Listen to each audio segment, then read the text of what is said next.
আসসালামু আলাইকুম শিক্ষার্থীরা, তোমরা কেমন আছো? আমি ভালো আছি। আজকে আমি তোমাদের চতুর্থ শ্রেণীর প্রাথমিক বিজ্ঞান বিষয়ে পাঠদান করতে আসছি। আচ্ছা, আজকে এর আগে আমরা অধ্যায় 11 গত ক্লাসে আমরা পড়েছিলাম, জীবনের নিরাপত্তা এবং প্রাথমিক চিকিৎসা। আজকে সেই অধ্যায়ে আমরা অন্য কিছু শিখব।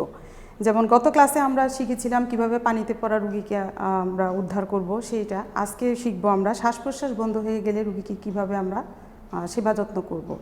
আচ্ছা, তো তোমরা 84 পৃষ্ঠাটা খুলে ফেলো, সেখানে দেখো তোমাদের সুন্দর করে লেখা আছে, তোমাদের পয়েন্ট আকারে লেখা আছে যে শ্বাস প্রশ্বাস বন্ধ হয়ে থাকলে যা করব। সেখানে প্রথমেই আছে কি যে রুগীকে কি করতে হবে, চিৎ করে শুয়ে দিতে হবে। একটা ছবি আছে দেখো তোমাদের ছবি, এবং থুতনিটা আলতো করে উপরের দিকে তুলে ধরতে হবে।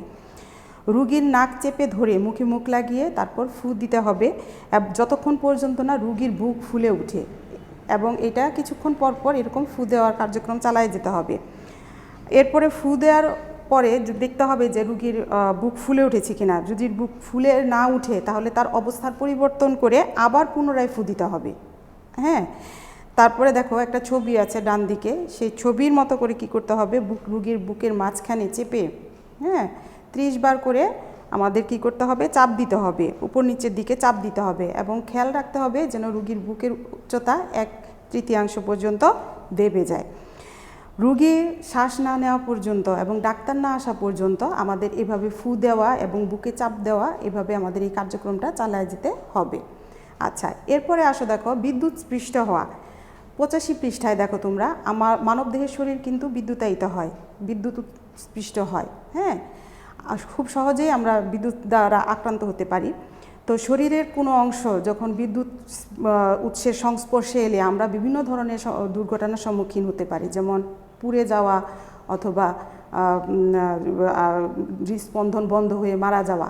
তো এইটাই হচ্ছে বিদ্যুৎ স্পৃষ্ট হওয়া, এগুলাকেই বলে বিদ্যুৎ স্পৃষ্ট হওয়া। তো কিভাবে আমরা এটা উদ্ধার এবং তার চিকিৎসা করব, তোমাদের বইয়ে 85 পৃষ্ঠায় সুন্দর করে পয়েন্ট আকারে দেখো দেওয়া আছে যে যত দ্রুত সম্ভব বিদ্যুতের উৎস থেকে বিদ্যুৎস্পৃষ্ট ব্যক্তিকে আলাদা করতে হবে। মেন সুইচ বন্ধ করে অথবা বৈদ্যুতিক প্লাগ খুলে দিয়ে আমরা বিদ্যুৎ সংযোগ বিচ্ছিন্ন করতে পারি। হ্যাঁ, এছাড়া আরও কী করতে পারি, যদি বৈদ্যুতিক সংযোগ বিচ্ছিন্ন করা সম্ভব না হয় তাহলে শুকনো কাঠ বা বাঁশ দিয়ে আমরা বিদ্যুতায়িত ব্যক্তিকে বিদ্যুতের উৎস থেকে আলাদা করব।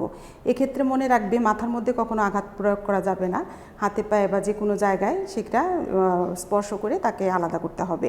আর এ সময় অবশ্যই যে রক্ষা করবে, হ্যাঁ, তাকে কি করতে হবে, প্লাস্টিকের মাদুর, চটের বস্তা বা শুকনো মোটা কাগজের উপর দাঁড়িয়ে এই কাজটা সম্পন্ন করতে হবে। কোনোভাবেই কিন্তু আরেকটা কথা মনে রাখতে হবে যে কোনোভাবে বিদ্যুতায়িত ব্যক্তিকে স্পর্শ করা যাবে না, তাহলে যে রক্ষা করবে সেও কিন্তু বিদ্যুৎ স্পৃষ্ট হওয়ার সম্ভাবনা তার মধ্যে থেকে যাবে।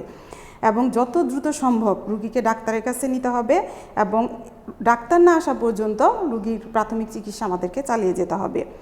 আচ্ছা, আর যদি বিদ্যুৎস্পৃষ্ট ব্যক্তির কোনো অংশ পুড়ে যায় তাহলে আমরা আগুনে পুড়ার যে প্রাথমিক চিকিৎসা আমরা জানি, সেই প্রাথমিক চিকিৎসাটা আমাদের প্রয়োগ করতে হবে।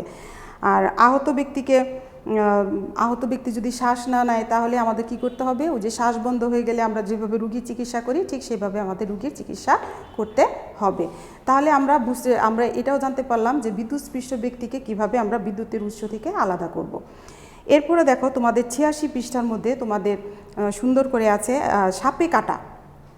সাপে কাটলে আমরা কি করব, যে আমাদের সাপে আমরা কি করব, সাধারণত যেখানে সাপ আমাদেরকে এড়িয়ে চলতে হবে, এবং সাপের রঙটা এবং গড়নটা কেমন ঠিক সেটা আমাদের মনে রাখতে হবে।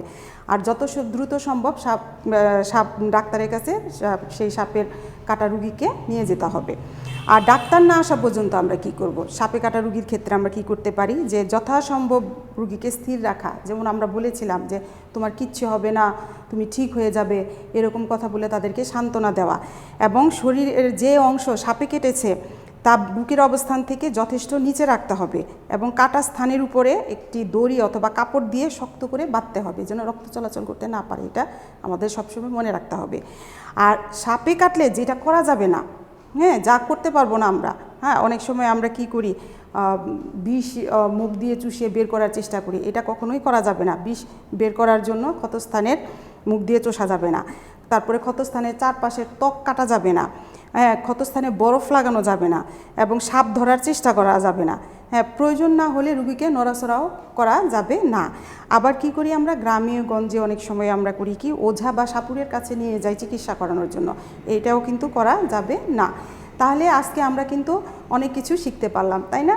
দেখো তোমরা, আমরা প্রথমে শিখেছিলাম কি যে শ্বাস প্রশ্বাস বন্ধ হয়ে গেলে রুগীকে কি করব, বিদ্যুৎ স্পৃষ্ট হয়ে গেলে রুগীকে কি করব, এবং সাপে কাটলে আমরা রুগীর ক্ষেত্রে কি করব।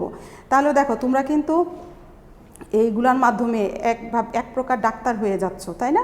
সবাই মানে ডাক্তার, আমরা বলতে পারবো যে ক্লাস 4-এ যারা আছো সবাই ওয়ান কাইন্ড অফ ডক্টর। হ্যাঁ, তো দেখো এখানে তোমাদের বাড়ির কাজের জন্য আমি 2টা প্রশ্ন রেখেছি। এই প্রশ্ন 2টা তোমরা এই যে এখানে পয়েন্ট আকারে আছে বইয়ে, তোমরা এভাবে লিখলেই হবে, সুন্দর করে বাড়ির কাজের খাতার মধ্যে লিখে ফেলবে। একটা হচ্ছে কিভাবে বিদ্যুৎস্পৃষ্ট ব্যক্তিকে বিদ্যুতের উৎস থেকে আমরা আলাদা করতে পারি, আর একটা হচ্ছে দুর্ঘটনায় পড়া কোনো মানুষ শ্বাস না নিলে আমরা কি করব। আশা করি তোমরা বুঝতে পেরেছো। তো ভালো থাকবে সবাই, আজকে যে এই পর্যন্তই, আল্লাহ হাফিজ।